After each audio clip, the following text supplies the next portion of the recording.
Okay, thank you to the organizers of this conference. Thank you to the presenters, the discussants. It's been a real pleasure. I'm going to give this talk like I am a runaway trolley. 20 minutes, a lot of stuff to cover. Preliminaries, I'm going to be talking about what I call the mere means principle. As I reconstruct it, it's a Kantian constraint against treating others merely as means. This principle and my Kantian account of respect for the dignity of persons leave open the possibility that turning the trolley in the bystander at the switch case is morally permissible. Is it morally permissible to turn the trolley in the bystander case?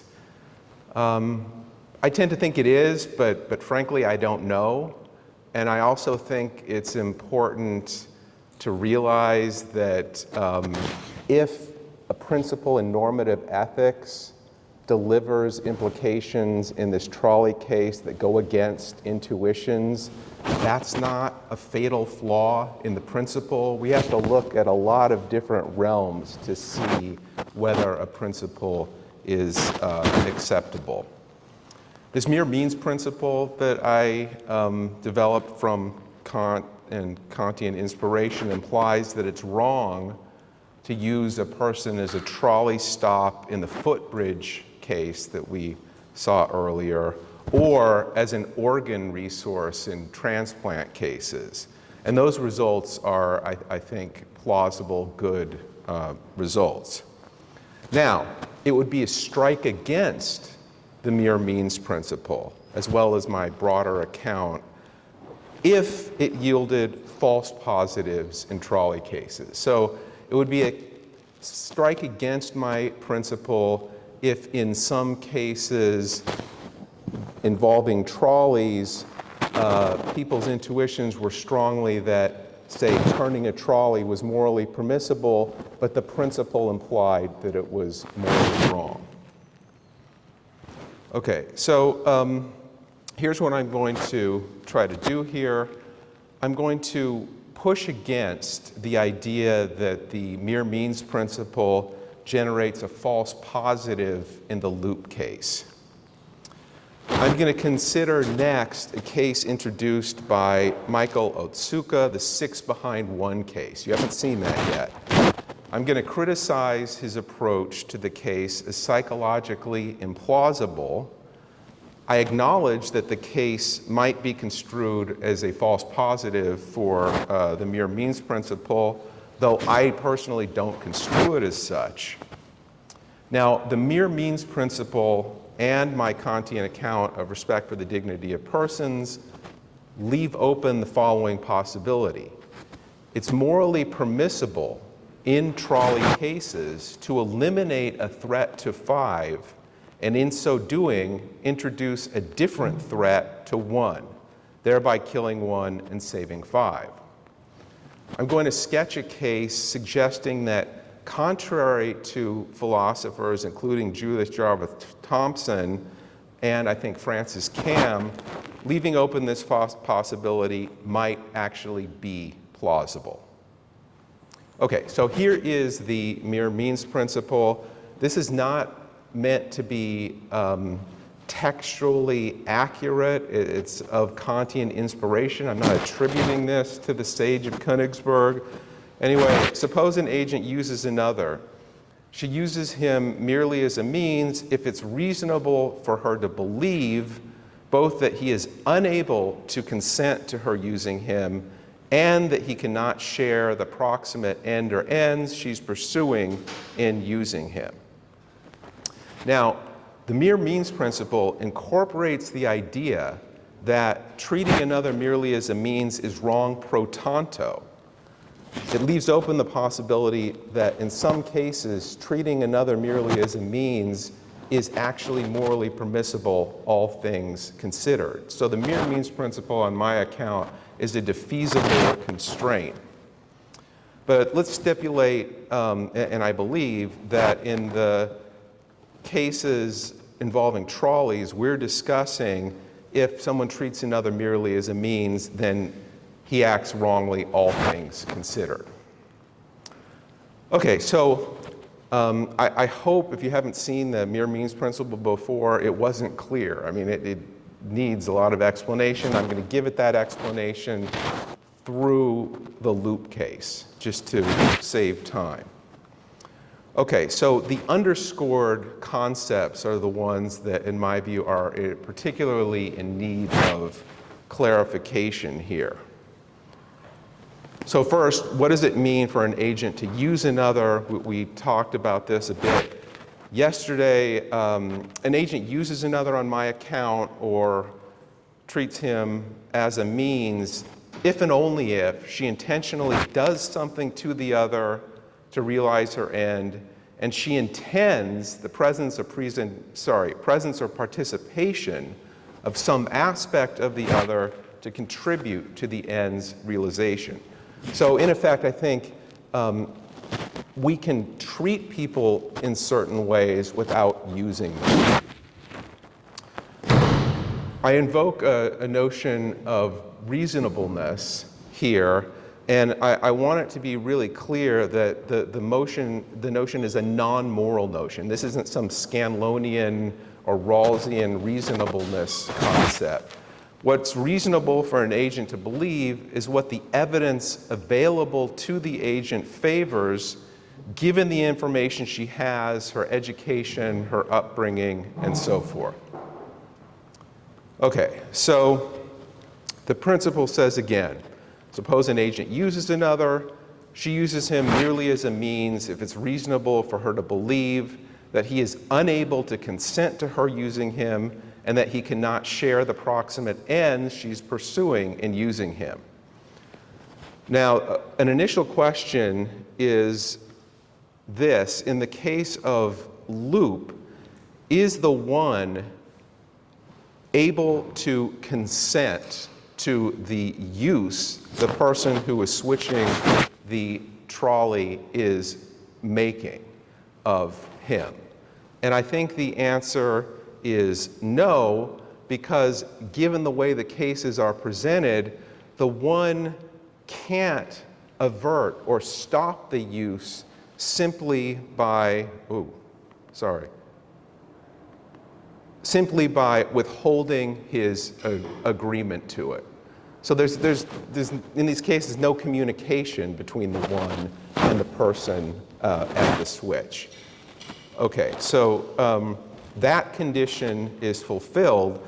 Now, the condition is put in terms of reasonable belief. So the question is it reasonable to believe that the person who's at the switch, is it reasonable for that person to believe that the other can avert his action simply by dissenting from it? And the answer is no.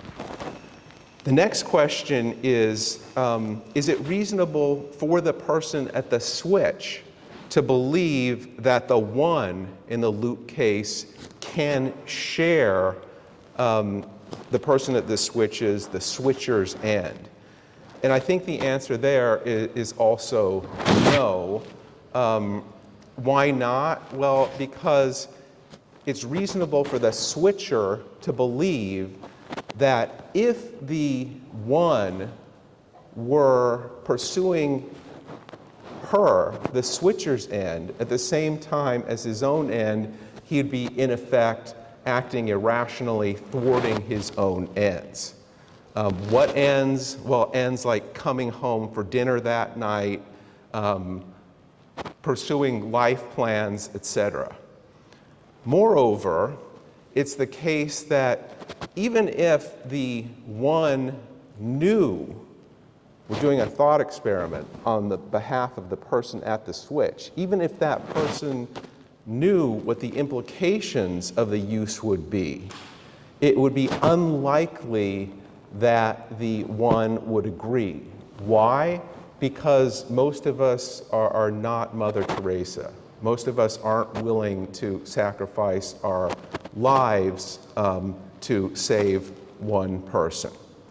So, in effect, it's reasonable neither for the person at the switch to believe that the one is able to consent, nor is it reasonable for the person at the switch to believe that the one can share the end the individual is pursuing, namely saving the 5. So, given that the person at the switch is using the 1, my view has the implication that the bystander would be treating the 1 merely as a means and thus acting wrongly. So let's take a look at what Thompson says about this case. I think it's interesting to look at the article because she's actually quite tentative about loop. She says, some people feel more discomfort at the idea of turning the trolley in the loop variant than in the original bystander at the switch. But we cannot really suppose that the presence or absence of that extra bit of track makes a major moral difference as to what an agent may do in these cases, and it really does seem right to think that the agent may proceed. Okay, so in Thompson's view, my account has a false positive in the loop case, although, she's kind of tentative about it. Now, empirical evidence on people's intuitions in this case is mixed. For example, Liao and colleagues contend that intuitions about the loop case vary according to the context in which the case is considered, and they conclude that this undermines the supposed evidential status of intuitions about the loop case. I mean, people do empirical studies about intuitions. Yeah? Sam, I'm sorry, I've lost track. Is Thompson saying that what is different in the loop case is that there's a bit of extra track? That's not... Damn right, that's what she says. I mean, what happens to the loop case? Is it 1 dies and 5 die? No, one dies and the 5 are saved. Okay. But the 1 is instrumental in saving. And that's... Okay. Apologies. Yeah, look, I mean, okay, so I'm not a trolleyologist. I mentioned the trolley problem in 2 paragraphs in a long book as a kind of test case, okay? So please ask questions about, what's unclear in the cases. So here's what I want to say as an initial response to Thompson. In some trolley cases, the addition of extra track evidently makes no difference, okay? So here's a case. There's additional track in the form of curves. Nothing changes in how the bystander relates to the 1 or to the 5. There, that's more track. I agree with Thompson, adding track there changes nothing. But the addition of track that transforms bystander into loop does make a moral difference, I think. How? Well, it changes the relations between the bystander and the 1. In loop, the bystander uses the 1. In bystander, he does not. Okay, so that's a, I think, morally salient difference. Any questions thus far of clarity? I mean, objections, you can give those later. Okay, so I want to talk about another case, because again, I'm concerned with a mere means principle generating false positives. This one was introduced by Michael Otsuka. A runaway trolley is heading towards 5 people on a track. It will kill them if not diverted. You can divert the trolley by pulling a switch, which will result in the trolley being diverted to another track. On that track, there is one immovable person whom the trolley will hit, killing him. His blocking the trolley will prevent 6 people behind him from being killed. Any questions about the case? Like, I didn't draw in someone at the switch there. Sorry, I messed up the recording. But I could have drawn in someone at the switch there. Okay, so here's something that Otsuka says about this case. You do not divert the trolley in order to hit the 1 in the 6 behind 1 case. Rather, you divert the trolley only in order to save the 5. That is your goal, and it is completely realized by such diversion and in no way served by hitting the 1. Suppose we embrace Otsuka's characterization of the case. The mere means principle would then not imply that in diverting the trolley, you'd be treating the 1 merely as a means. Why? Because if his characterization is correct, you wouldn't be using the 1 at all. So you couldn't be treating the 1 merely as a means. That's good, according to Otsuka. Intuitively, he claims it is permissible to divert the trolley in this 6 behind 1 case. Okay, so I think that Otsuka gives an implausible characterization of an individual's likely psychological set in this case. So I want to say, yes, you have the end of saving the 5. In pursuing that end, you're not using the 1. Yet, in diverting the trolley, you also have another end. Is that you're saving the 5 not result in the death of the 6. So it seems to me evident that actions sometimes have more than one end. So for example, in allocating salary increases among employees, a manager might aim both at retaining talent and maintaining equity. In diverting the trolley, you are intentionally doing something to the 1, diverting the trolley towards her, to realize the end of your saving the 5, not resulting in the death of 6. And you do intend the 1's presence or participation to contribute to the end's realization. So under this characterization, in diverting the trolley, you would be using the 1 and indeed treating her merely as a means, and so acting wrongly according to the mere means principle. May I ask one question? So the 1 is not heavy.